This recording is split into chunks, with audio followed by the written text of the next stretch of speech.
อ้าวพี่น้องเอ้ยได้ยินข่าวว่าเนี่ยได้ว่าคดีพลิกบัดนี้อ้าวมันเป็นอะไรกันแท้บัดนี้เรื่องที่โจรปล้นใส่คอขณะประชาชนอันได้รับบาดเจ็บตัวที่อันพลเมืองดีไปทำร้ายอันจนให้เฮ็ดให้เสียชีวิตเป็นเชื้อสายของเวียดนามตอนนี้เขาว่าคดีพลิกเนาะมีหลายคนว่าคดีพลิกมันพลิกแนวใดเนาะก็คือคนที่พลเมืองดีไปทำร้ายเนี่ยคิดว่าเป็นโจรเป็นเจ้าหนี้เนาะเป็นเจ้าหนี้ของผู้หญิงคนนี้ผู้ที่ถือสายคอไว้นะถึกเราดึงสายคอไว้นะเนาะเป็นลูกหนี้เราอันนี้นะตามที่ทุกคนว่าเนาะตามที่ได้ยินข่าวมาออกมาแล้วนี่เนาะคดีมันพลิกแนวนี้ก็คือเจ้าหนี้มาเห็นลูกหนี้แล้วก็เห็นมีสายคออย่างนั้นอยู่ในคอคิดว่าเราก็สิดึงเอาสายคอนี่แล้วเนาะค่าแทนหนี้ของเรานี่เนาะแม่นบ่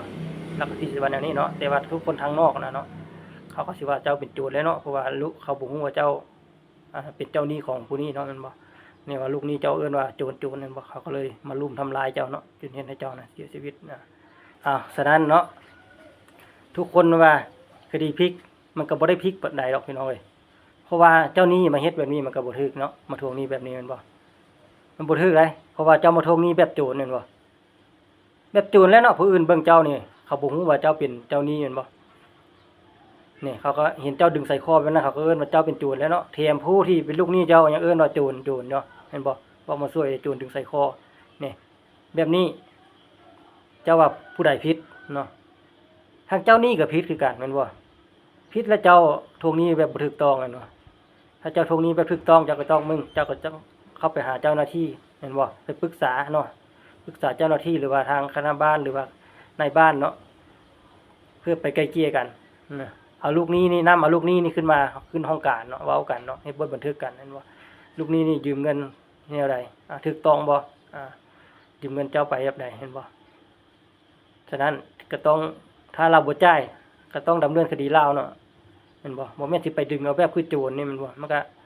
ผู้คนทางนอกเขาบ่ฮู้เขาก็ว่าเจ้าเป็นโจรแม่นบ่ไผสิบ่คิดว่าเจ้าเป็นโจรแม่นบ่นอกจากลูกหนี้เจ้าฮู้คนเดียวเนาะคนอื่นเขาก็บ่ได้ฮู้นำแม่นบ่อันนี้เจ้าทวงหนี้บ่ถูกต้องการที่เจ้าทวงหนี้เฮ็ดคือโจรเนาะบุคคลเข้าไปทำร้ายจนเสียชีวิตบัดนี้แม้นแล้วเจ้าเสียชีวิตบุคคลนั้นก็ต้องมีความผิดก็คือการทำร้ายคนเกินขอบเขตเนาะนี่เฮ็ดให้บุคคลนั้นเสียชีวิตก็ผู้ใดทำร้ายก็อาจจะถูกดำเนินคดีแน่เนาะเพราะว่าเจ้าเฮ็ดเกินขอบเขตแน่เนาะบางทีคนนั้นเราบ่ได้ต่อสู้อีหยังเนาะแต่พวกเจ้าไปทำร้ายเกินนะอันนี้มีความผิดทางด้านลูกหนี้คนนี้กับผู้ที่เข้าไปทำร้ายเราอันนี้มีความผิดเต็มๆอยู่แล้วเนาะหากเจ้าหน้าที่จะดำเนินคดีตามกฎหมายเรื่องนี้เนาะเพราะว่าพวกที่บ่ฮู้อยู่อีหยังก็อาจจะบ่ได้รับโทษหนักคือผู้ที่ลูกหนี้เนาะลูกหนี้นี่ได้รับโทษหนักเต็มๆเลยเพราะว่าเจ้าใส่ร้ายป้ายสีเขาว่าเป็นโจรที่จริงแล้วเขาเป็นเจ้าหนี้เจ้าเนาะฉะนั้นเจ้าต้องใช้หนี้ให้เขาถ้าเจ้าบ่ใช้หนี้เขามันก็เกิดแบบนี้แหละแม่นบ่ถ้าเจ้ามีทรัพย์สินในตัวเป็นมูลค่ามีราคาเขาก็ต้องอยากได้ตัวนี้แหละแม่นบ่เพราะว่าเจ้าบ่ใช้หนี้เขาเนาะเพราะว่าในตัวเจ้าก็มีอยู่อันเป็นสร้อยคอบ่ที่มีมูลค่าแม่นบ่เป็นทรัพย์สินที่มันมีมูลค่าเขาก็ต้องเอาของเจ้าอยู่แล้วแม่นบ่เพราะว่าเจ้าเอาของเขาเจ้าบ่ใช้เนาะ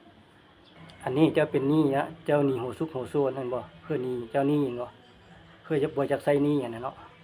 มื้ออื่นเราไปเห็นเราก็อยากได้แม่นบ่เพราะว่าเจ้าหนี้เราตลอดเนาะ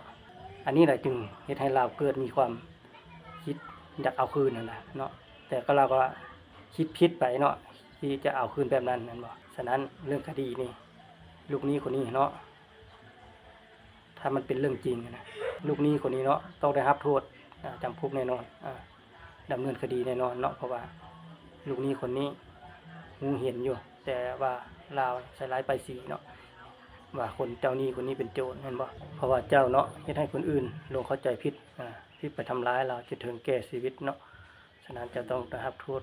อย่างแน่นอน